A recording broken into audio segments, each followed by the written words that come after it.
Hey everyone, Big GD fan here again, and Happy New Year and start of 2025. Today we're looking at the Holden, probably the best Holden that I like personally.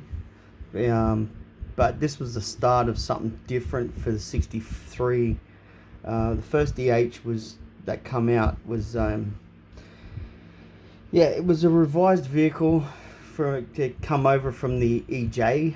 So the EJ was the last of the 138 grey motor, and with the come something more, like they had the options of two motors that come out for 63 and 64.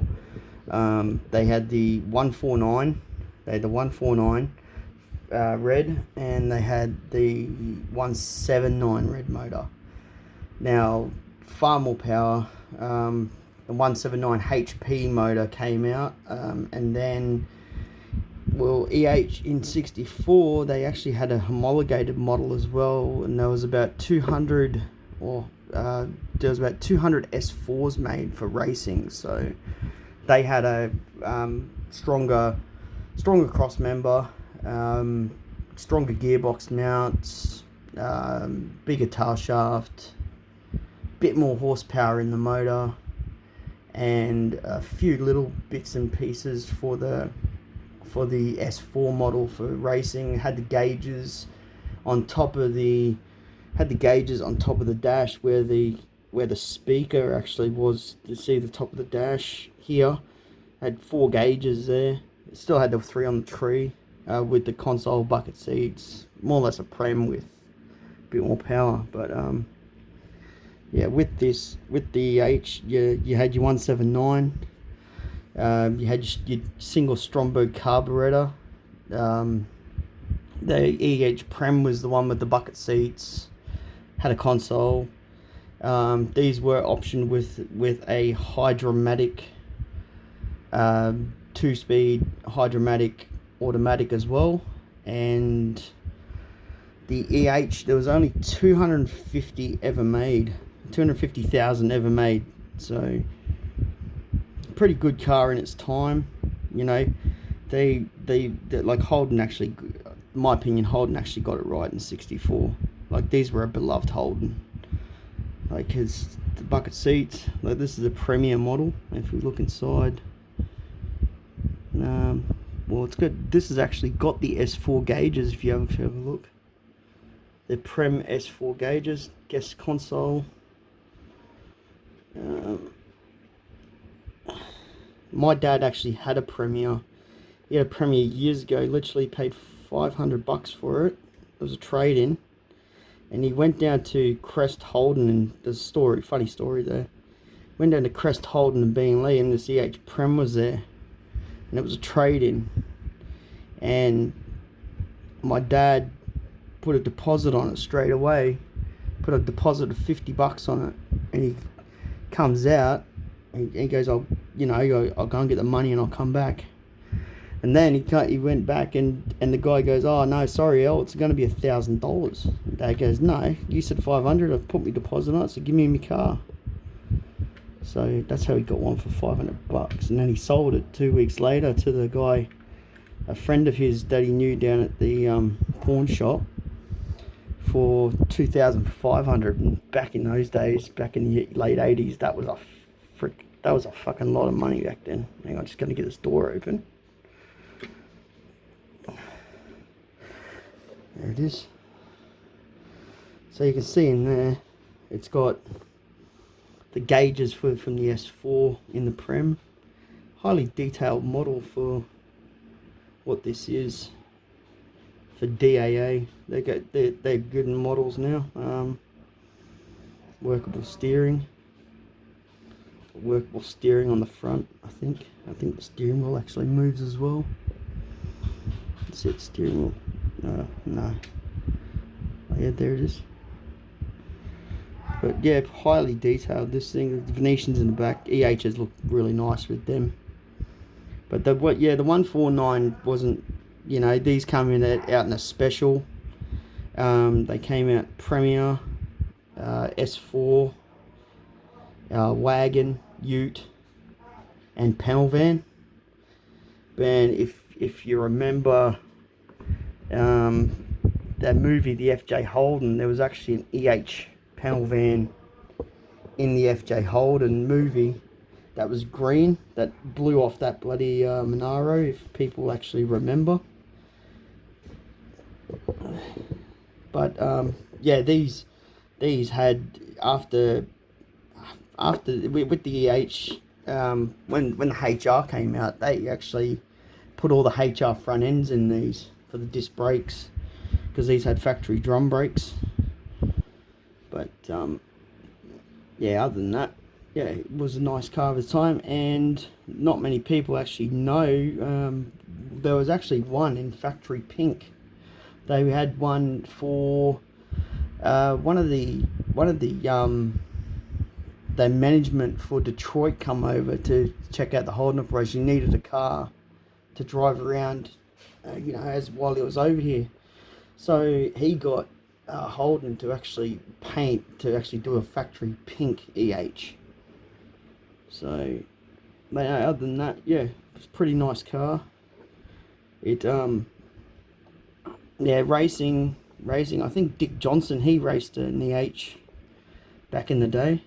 But Dick Johnson, when he was racing, I think Peter Brock campaigned one for a while. Norm Beachy had one. He had the blue one with the white stripes. Norm Beachy, that was before his Monaro and his HD. He had an S4. Who else raced one? I think Bob Jane had raced one, I'm pretty sure, for a while. But Dick Johnson, when he started, he raced an FJ Holden, and then he raced the EH. Then he got a seat, I think it was in the Zups Tirana XU1. And then after that, he went to, because he was supposed to race for Peter Brock. He was going to take over one of the HDT cars. He got a ride for one of them, but didn't end up happening because Brock was back. So he got a XU1, a drive with an XU1, and got Zups at Malcravat put on the car.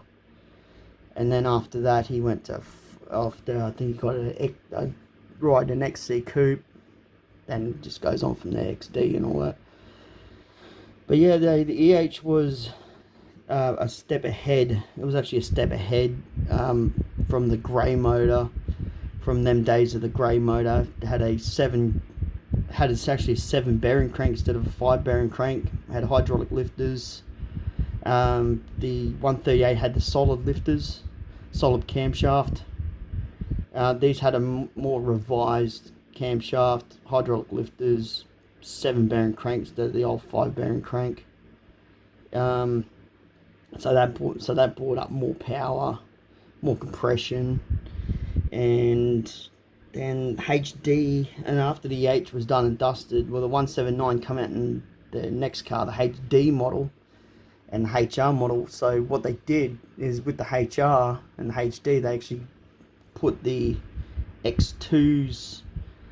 So the X2s had the 179 in them, and the HP 179s, and they actually had the headers and the dual Stromberg carburetor system on it. So had that been in the EH, I reckon these things would have flew, because yeah, there was less weight than a HR Holden. So, but yeah, to me,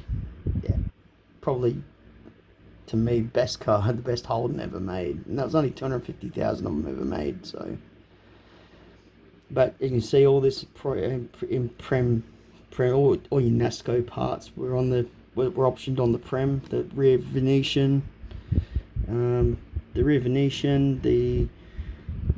had the NASCO mirrors, and all your chrome.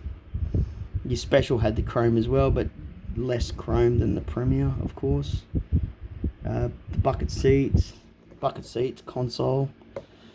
Where my dad's Premier, my dad's white Premier, it was actually done up. It had all the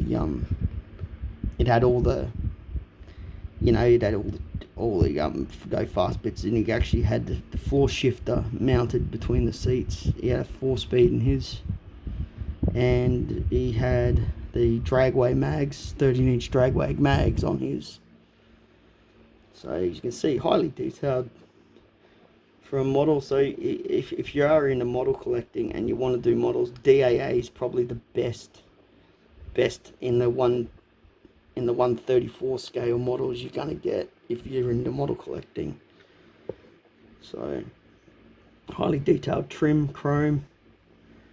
So yeah, it's even the bloody tow bar, if you see that, even the bloody tow bar there, and the overriders, and the yeah, so highly detailed model, beautiful car. The specials had the special badge on the guard.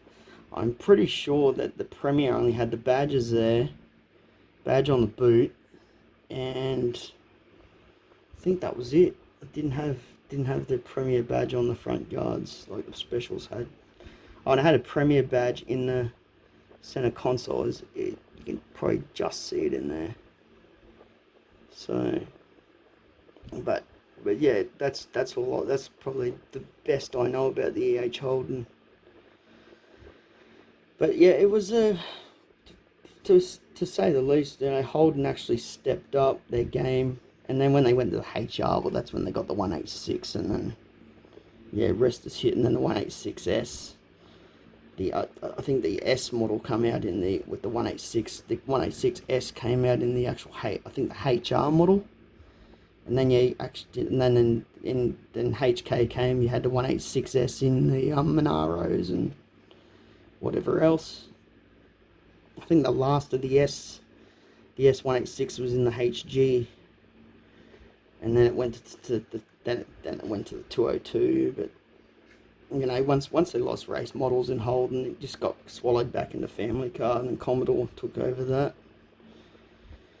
But not many people know that Peter Brock's car that he did for the rally trials, the VH Commodore, it actually had a red motor in it for the Round Australia Red X trial. It actually had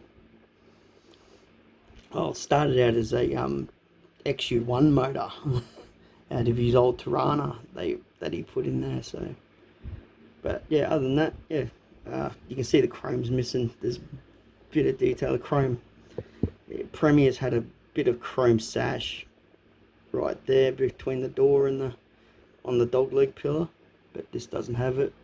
So, but rust was really the Achilles heel with the EHs. They'd rust around the turret, rust around there, around the turret, in the front turret, down around the K-frames. Rust around. It used to rust around the back window, the beaver tail, and the floors. Anyone that has a Holden will know about the floors.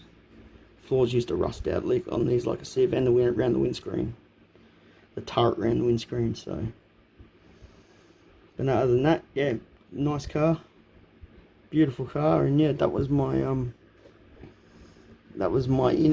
review on the EH Holden. So I hope you guys like it, enjoy it.